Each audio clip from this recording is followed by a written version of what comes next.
Oh, look at this combat drop. Magma on the backside. He's going to get on top of so many of these gaunts. They're all going to go down. And yes, some of the Magmadons are going to slow ExoStriker down. They're going to slow his roll. But his army is so much bigger. The bottom left in the...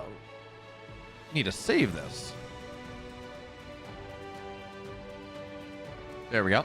The bottom left in the blue. He had a hell of a run to get here. It's Winckel. And the upper right in the red from the top side. We haven't seen his games thus far. He listed as the big paradox, but it is Exo Striker. Looking to strike down at some Exo players. Apparently we got the bug where things look like pink on the minimap sometimes, which is honestly I don't mind it. Like when you have neutral or unscouted structures showing up as pink, it's pretty cool actually. It tells you what's happening. It calls things out on the map. So I don't mind it. I know it's white generally, but make it pink. Make it fuchsia, hot pink. I'm a big fan. But anyway, we have two very different approaches to how this game wants to go. We're having, of course, the Vault Conclave opener, of course, with a Shroud Stone as well, which is some players like to do. That gives you this resource camp easily. Taking the speed camp into the vision into the middle and taking advantage of tons of just resources available on the middle of the map. And remember, each of these resources camp is worth 40, but when you get it and your opponent doesn't, it's an 80 difference. So there's a lot of money on the map that ExoStriker's taken away for himself, but his natural is much, much later. So yes, he's taking everything on the map. He's getting a lot of fiends. He's getting a lot of money. If he goes to take the health camps, he'll get some therium too. But this natural's done for ExoStriker right now, or for Winckel right now. He's got that double in production getting ready and started. He's really...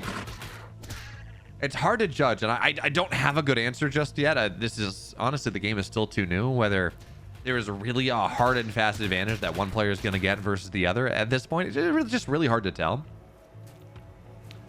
But for now, the natural is done. Imps are going to start to mine from it, but what you have to worry about is the break. That is a ton of fiends right now, a couple gaunts, a couple brutes, more on the way.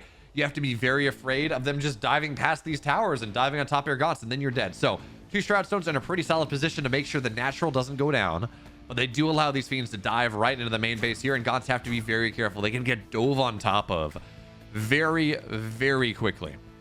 But for now, it looks like ExoStriker's not going to be super interested in this. Instead, he's just going to take the health camp. And honestly, look at this. Getting this health camp, this is 75 therium. You go back home, eventually take your own health camp, another 75 therium. That's a Doombringer. That is the difference between having a Doombringer and not having a Doombringer in this early game. That's a big deal. Because a lot of these builds, as we see the Greater Shrine done right now, are very much around getting that drop off 4 minutes, 4 minutes, 35 minutes, getting the drop just about as quickly as possible, because then you pin your opponent back home. You can maybe end the game. You can maybe win the game if you're really lucky. But even still, you can get a lot done. Oh, the fiends. Yeah, this is a dead third base. It's going to have to be a cancel. Good cancel coming out of Winckel. But if you're going to go greedy like this, you kind of want your third base well timed as well. Not just the natural. And in fact, despite the natural being later, and it's only 3 imps mining on it just now. It's only just now complete. The third base is much, much faster for our red player. And by the way, it's not like there's a ton of mining on the natural. It's 4 imps. It was 2 just a second ago.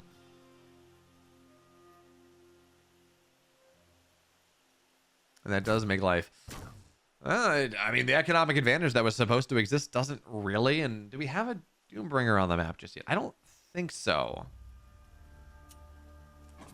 One day we'll have a units tab and I'll be able to pay attention to it. But for right now, I don't see a Doombringer on the map. I mean, we have... The Greater Shrine is done, but actually no tech out of the Greater Shrine just yet. So no Ritual Chamber, right? No Conclave. Nothing like that to get you into the next level of tech. No Hellbringer either. So, maybe there wasn't enough therium for it at the moment. It needs to take the second camp to properly get that out. But it is weird to go and see what's happening right now and see this really quick Greater Shrine and not do much with it. Now it's on the way, but again, it's just a weird timing. Ideally, you want the Doombringer to be ready right as you get started. But of course, for those of you that are just tuning in, this is the grand finals of the Wild West Cup. It's only a $35 tournament, but we got awesome players. Mixu and Theory have already been knocked out of this tournament, which is just wild when you think about it. Theory has a chokehold of the Alpha Navigator Cups. He's won like 7 of them including the $800 season finals that we had last weekend. That is on my YouTube page if you want to check it out. The VODs are continuing to be published. But at this point, we got this Doombringer in the main base, a bunch of Fiends on the right side, trying to pull an army out of position and then maybe dive in. Now, yeah, it's just going to be a recall. Okay. The annoying thing that you have to deal with as the Infernal player, really, it's the Infernal player only, is that your Gaunts do not auto-target the Doombringer.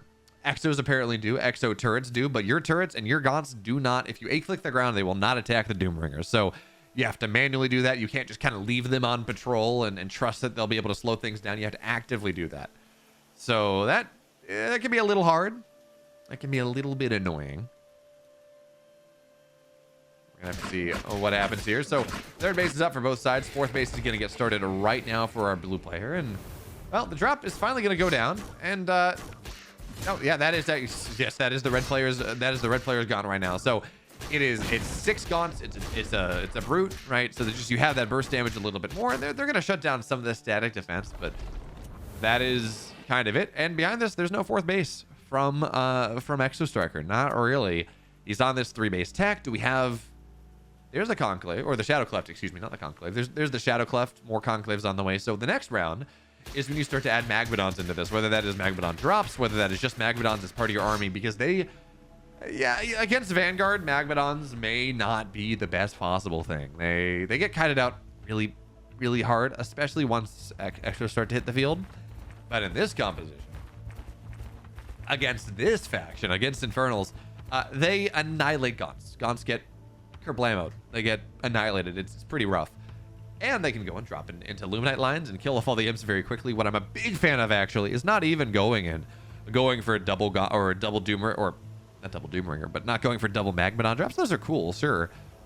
But what I'm a big fan of is the 4 Gaunt Magmadon drop. So you go and everything gets low, and then the Gaunts turn them all into Fiends. And I think it's actually a little bit more effective.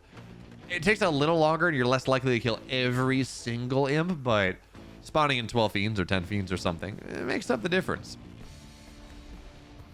So I really do think that is worth doing. But there we go. Magmadon into the drop, maybe. Yeah, there we go. And the 4 Fiends. Ah, yes. ExoStriker knows the tech.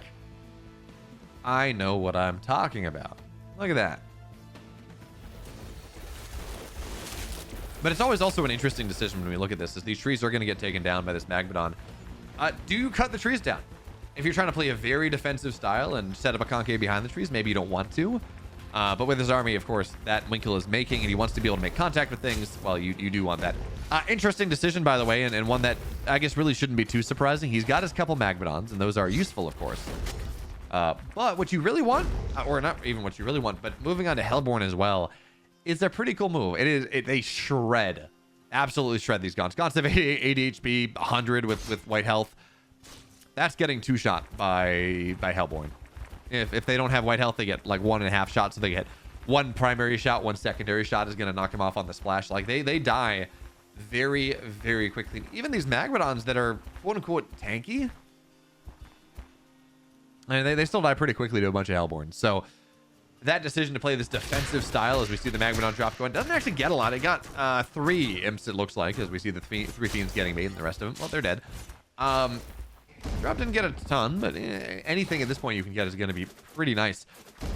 But it's interesting to see how defensive Winckel is playing, because he actually, it's not even fair. He played pretty defensively in his Infernal versus Vanguard games earlier on into this tournament as well, saying, yeah, come at me. You know, I'm going to play macro. I'm going to play defensively. I'm going to sit back here, and you're going to have to break me. Which is pretty great. Right? Well, not even pretty great. That is taken from the laser school of play, who just, yeah, sit back and break me, that's fine. And if you're playing against an aggressive player, it can work out really nicely for you. They commit to all this aggression, and then it doesn't really work out. And then in the meantime, your tech is better, your tempo is, or your tech is better, your economy is better, and eventually you max out. Will that happen in this game? I don't know. We're going to see Shrine go down. Shrine takes some damage, but still it's going to continue its production on the low ground. Shrine's going down here, high ground as well. So the economy of Winckel is just better. The Magmadon drop is not really going to get that. He got some Fell Hogs. There's that. Not really getting a ton at the moment, but it is putting pressure on, and it's kind of interesting. You can see I talked in another series about how realistically Infernal players don't have a good Luminite dump. Not really. One Magmadon's gonna walk forward, but it will get kited back here. Some damage being done, of course, but yeah, that's not really a great engagement. Not really in a oh, look at this combat drop. Magma on the backside. He's gonna get on top of so many of these gaunts that are all gonna go down. And yes, some of the Magmadons are gonna slow ExoStriker down. They're gonna slow his roll, but his army is so much bigger for ExoStriker at this point than anything that our blue player has, that Winckel has. Now, the Magmadons, you gotta be careful. Even one Magmadon can annihilate a push, but look at that combat drop on top once again, on top of the Hellborn. And yeah, sure, this Doombringer will fall. Yes, the Shroudstone is getting manifested. Honestly, this drop is slowing down. Hellborn have not died. They're on Shroud. The Shroudstone manifest is really strong. And the reinforcement line is primarily brutes and gaunts. These things that walk fast, that produce fast, that are cheaper. If there's some way that a blue player can hold on to this on just spending a ton of animus to make it happen, I actually don't hate it for Winckel at this point. The Magmadons continue to find their way in. We're going to see that Infest get dropped on top of things as well. So all the red pieces now getting infested. They're going to start to spawn some fiends. And this looks like, does this look like a hold? I think it does. I mean, it's still a little dicey, but the fiends are starting to spawn just a little bit more. Magmadons have, well, I guess that's a pretty full one. Maybe it's not. Okay, maybe it's not a hold after all. It was a lot closer than I expected it to be.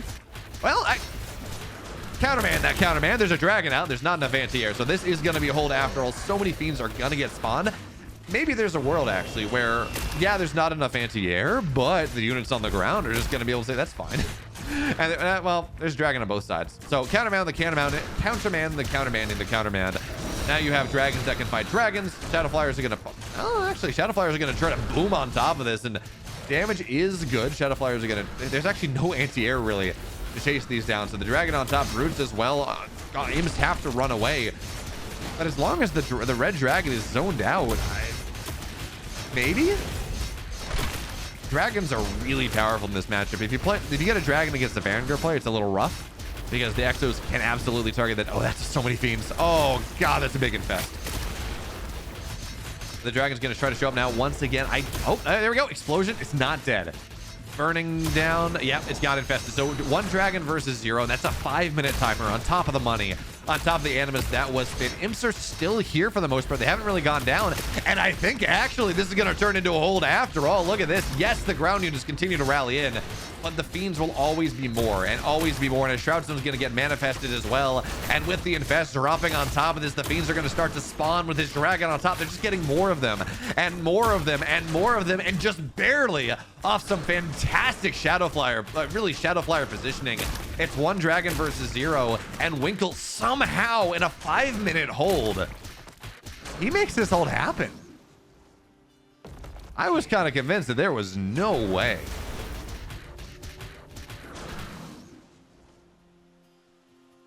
Bamulf stopped showering, he'd be Beomulf. He used the spray to cover the smell, he'd be Deomulf. Well, I did take a shower before this broadcast.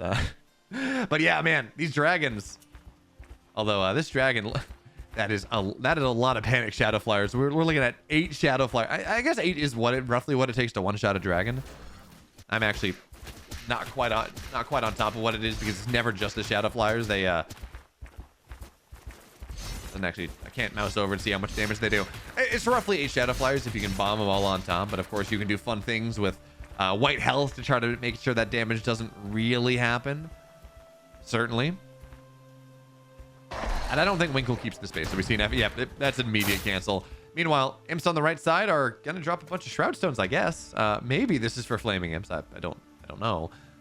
I'm not really sure what those are for. If this is a flaming imp attack, it's gonna be. I do not see this happen all that often in this matchup. This is gonna be pretty cool. I'm not sure what these are for. They're just waddling around there. Oh, there we go. Busted it down. Is that enough? It absolutely is. The shrine will fall, but honestly, I don't think that's worth it. That is 12 imps. That is 600 luminite, 600 luminite, 600 therium to blow that up. And the shrine's about 400 luminite.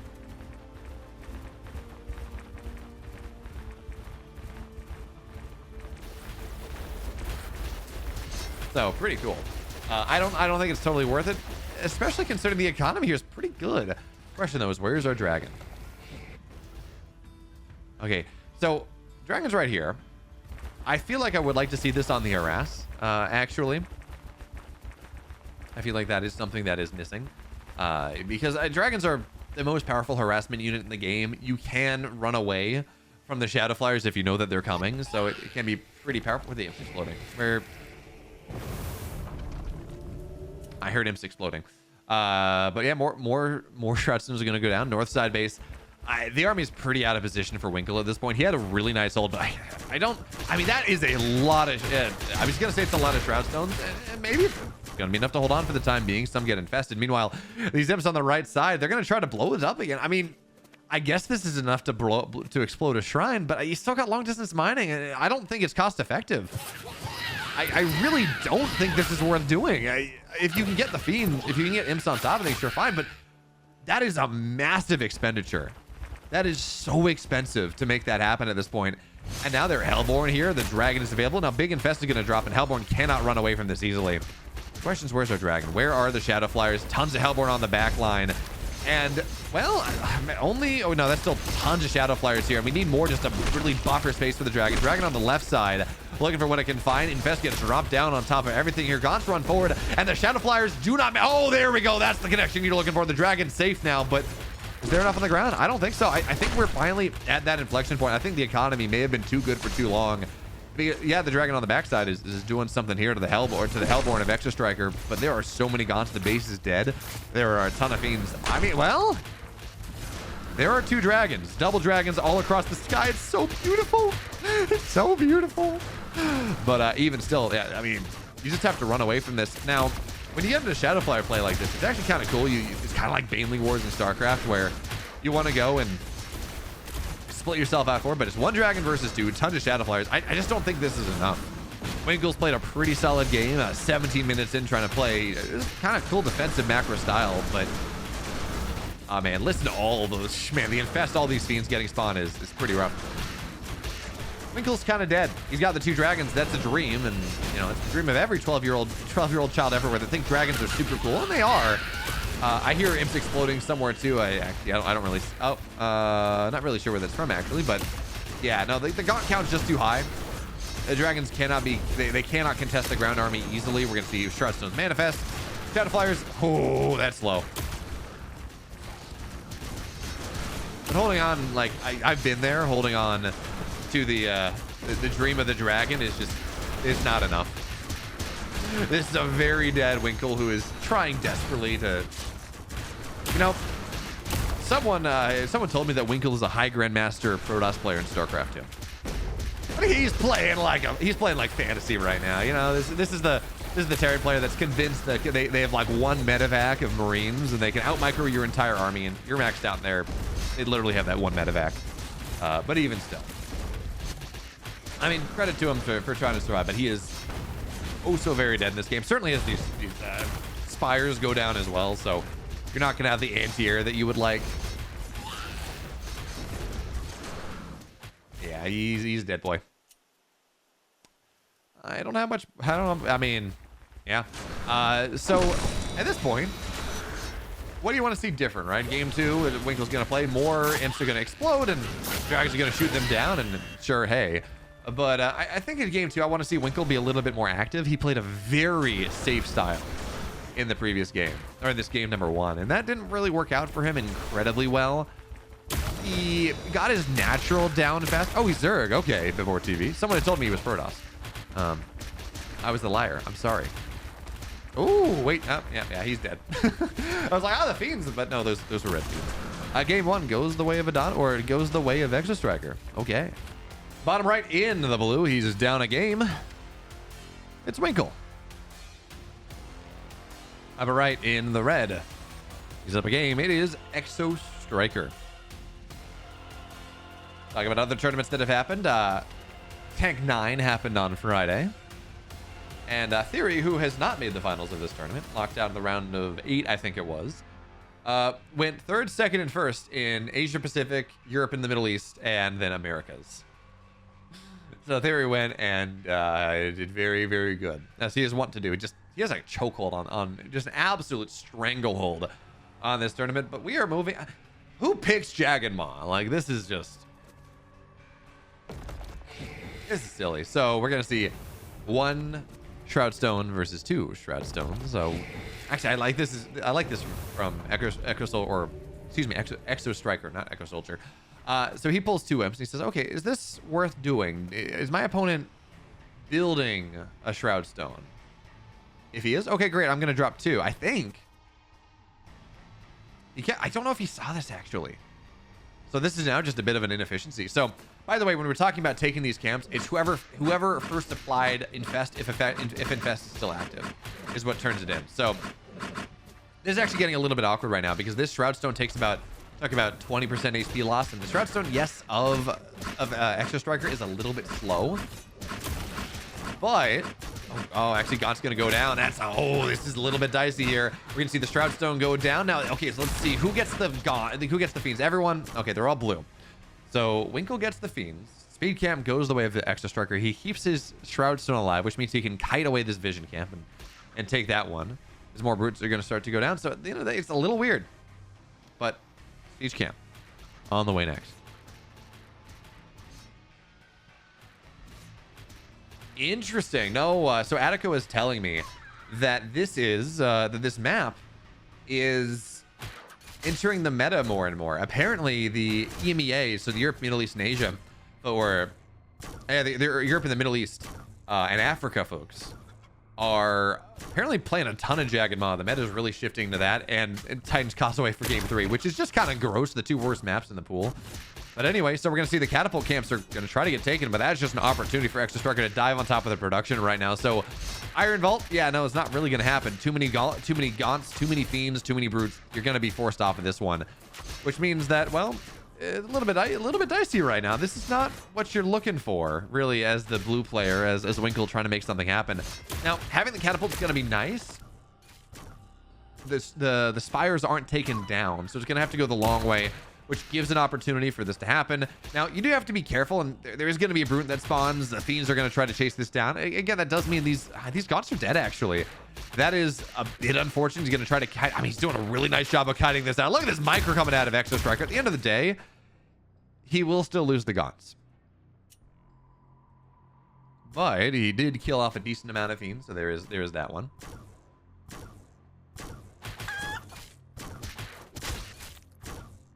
All right, so finally the catapults are going to be ready. Is this random? I mean, this rallying to kill this Voltov. I don't know that this is totally worthwhile. Okay, well, there's a catapult as well. And remember, this catapult does not do friendly fire. It's not an Atlas. It just is there. So the Vault is dead, and the Fiends get split off. We're gonna take the long way around. Even though there's an imp right here, it could cut through. It is not there in time. So the catapult made us. I mean, you can mess with the AI of the catapult a little bit. You can kind of convince it to go where you want it to go, but I don't know if this is gonna be in time. Is this gonna be? Oh, catapult's going the long way, so catapult goes long way. The reinforcements are gonna go the short way. So apparently there was an equal amount of Jagged Maw played as Broken Crown and Secluded Grove together. What the? Ew. Huh. That is wild. That is absolutely wild. But anyway, catapult. Actually, the catapult's mostly just gonna die here. Okay, it's got 32 HP, but the Fiend Surround actually knocks a lot of that down, which means that this should not really do all that much. Trying to body block it? I just kill it. Just like attack it. Sure. Oh, you want to Fiend out of it. Okay, that's pretty cool. Bring the Gaunts forward on that one. So the catapult, the first attack is really not doing much of anything. Vision Camp giving so much worthwhile information on what's happening right there. So the naturals are done, and we get to go into the mid game on Jagged Maw, which is pretty cool. I think this map has a lot of potential if you go mid game. But the trick is it's just really hard to make that happen because these catapult pushes can be so very strong. But I think we're going to be fine with that. So that's going to be a kill, not a cancel there on that Shroud Stone. It's not a ton of money. So let's see what happens. So this map gets really weird, right? So they got the catapults, and we didn't. Exo Striker wasn't even really trying for the catapults in this game number 2. But okay, so that's round 1 of like this map being a little bit weird. But round 2, I mean, look how close the air-to-air distance is. The Therian patch is right here, so you're kind of guaranteed that the position you want to attack through is going to have imps on top of it very quickly. And honestly, this is a pretty rough meat farm position. You want to put it probably as far away from where the drop's going to show up as possible. So Shroudstone's going to get manifested because there is one on the high ground. Brutes are here. A lot of these gaunts are going to go down. And this is actually really dicey for Winckel. He's on the other side of the map. He's losing a ton. He's losing his entire attacking force, and he's got to drop in the main base. Winckel's dead. Exo Striker takes game number 2 and moves one map away from taking the entire thing. The upper right in the red. He's up 2 games in this series, playing an aggressive game, playing a defensive game. Actually, I guess they're both aggressive games, but different lengths. It's Exo Striker. Bottom left in the blue. I'm assuming going for, well, actually no, because he's doing something cool anyways. In the blue, it's Winckel. And look at this. He's gonna cannon, or he's tower rush, I guess. I don't think we can call these cannons. He is tower rushing the middle of the map. He's got a Shroudstone down here. Of course, he's got a Conclave right here as we're zoomed in a little bit too much. Shrine there as well. And he's gonna, oh, this is something that has killed me so many times before I realized that it turned into the meta. And now I've started to kill players with it. It's great. You go Shrine first into Conclave, and then that first Brute that you get, you turn it into 2 Fiends, you run it across the map because you know your opponents are going to try to take the speed cam. And then you kill their first Gaunt, and it snowballs so very nicely. Now, that's not to say, of course, that Winckel has this game won, but taking down that first Gaunt makes you feel pretty unsafe. So for now, we're going to see the resource cam get taken here with the Shroudstone on the high ground. That's going to give 1 Fiend, but there are 3 Fiends, and a lot more money available from this speed camp. Although Fiends are dying, and that's actually not really what you want to keep. You want to snowball the Fiend count, so that's not great. But it is 3 Fiends to 1. Granted, 2 Brutes to, fortunate there. It's 2 Brutes to 1, so there's a lot more beef. Certainly, the Fiends can dive on top of this Gaunt. That can get a little bit dicey. And now we're going to have a good old standoff where I think both players want to take this Vision Camp, but I guess actually, Winckel's, it is not worth it. But now into the middle we go, and the resource camps are there. Now with the Shadow Shrine, or the Shroudstone. I cannot talk today. That does make it a lot easier to take this, so I think Winckel's just not going to try. Now, the question, though, is whether he can break the natural, because, yes, his opponent's army's on the middle of the map. It's building a ton of Fiends. But that means he's not here for the natural. That means he's not here for this defense, and that Shroudstone's going to be a kill, not a cancel right there. Damage on top of this as well, but you got to be careful about the reinforcement line. You got to be careful with these Fiends that are going to show up. So the Gaunts have to be really, really careful as they dive away. Now, the natural is canceled. That's a big deal. Fiends are going to get spawned on top of this as well. Brutes get split away. But this army is dead. This army was doomed to die pretty much immediately when it was committed. There's really no way out. Certainly not that there's these trees were not taken down. But this does mean that the natural of Exo Striker is going to be faster. Question, though, as we talk about the natural is going to be faster or not, was that worth it? Because there are a lot of Fiends on the map right now. There are a decent amount of Gaunts. The army of our blue Infernal player is very large, and there's only one Shroudstone. It's only right here. It's not defensively forward. It's not something that really covers the area. So Exo Striker is going to have to play pretty defensively. This is the story of this game. He's going to have to go and sit there and hide behind his shrine a little bit, get enough Gaunts out. He only has 3. His Gaunt count is very low. He's only on single Conclave, single Vault. This Shroudstone does not complete whatsoever here. Absolutely not. And he's gonna, I don't know if he has the Animus to spend to go and drop a Conclave, or to drop a Hellspawn Resurgence to get 3 more Gaunts out, which is kind of what he needs. But for now, it's 4 Gaunts. He's got Brutes. The Fiends, or the Fiends on the north side are going to cause problems. But now he's just got to cut away all the Fiends. Yeah, he might just be dead right now. This is a problem. He's not taking any infest damage at the moment, so there is that. And he is going to continue to cut away. The Fiends are done, but, well, there are... the Felhogs can get converted. That's a little bit unfortunate. Gaunts are going to go down. They immediately converted into Fiends here. And it seems actually like Exo Striker, yeah, there's no reinforcements coming across the map. This is a beautiful hold from Exo Striker in this game. And that means that he's got his natural up. And yeah, he lost his Shroudstone. He lost a decent amount of stuff, but his natural... I guess it got up around the same time. I thought it was going to be much faster, but he is mining significantly more. It's 2 out of 12. It's 5 out of 12. He still has Fiends. Greater Shrine's the next thing, though, and we don't have that on the way from either side. That was a really nice... honestly, if I'm in that situation, I lose that game most times. I have lost that game multiple times. Really nice job there from Exo Striker to kite his Exos back, or to kite his Gaunts back to make sure that he goes and dives things down. Now, I see people saying that, this was a rough attack. He should have just killed the natural. Winckel thought he could end the game, and I kind of believing he might be able to as well. if that fight just goes a little bit better, you kill all the Gaunts, you get the Fiend conversion, and you snowball it across. The trick is that he wasn't reinforcing across the map. That's what makes this a little dicey. If he had been able to go and continue to bring in more brutes and bring in more Gaunts, or even just building brutes and turning them into Fiends to run across, that can be a pretty nice way to do it. But because he was only doing stuff with the army that he had, trying to, I guess, develop his economy behind this, it didn't really work out all that well. By the way, Animus getting spent in this early game to build a bunch more Gaunts. He wants to go for round 2. And that is a pretty significant investment. Remember, 45 Animus is 1/6 of a dragon. So in this matchup, you really do want dragons as much as possible. Like, you want to get your flayed dragon pretty much as quickly as possible. Yeah, you're spending Animus if you have to be defensive, but to commit to those to get 3 extra Gaunts, I honestly don't know that is really the play. So for now, we're going to see a couple more Fiends get spawned on the bottom side from the speed zone. But there's an attack impending. Now, there is energy to manifest the Shroud Stone off top of this. This is definitely holdable. Fiends are going to get on top. There we go. Shroud Stone gets manifested. It's a ton of damage. Absolutely.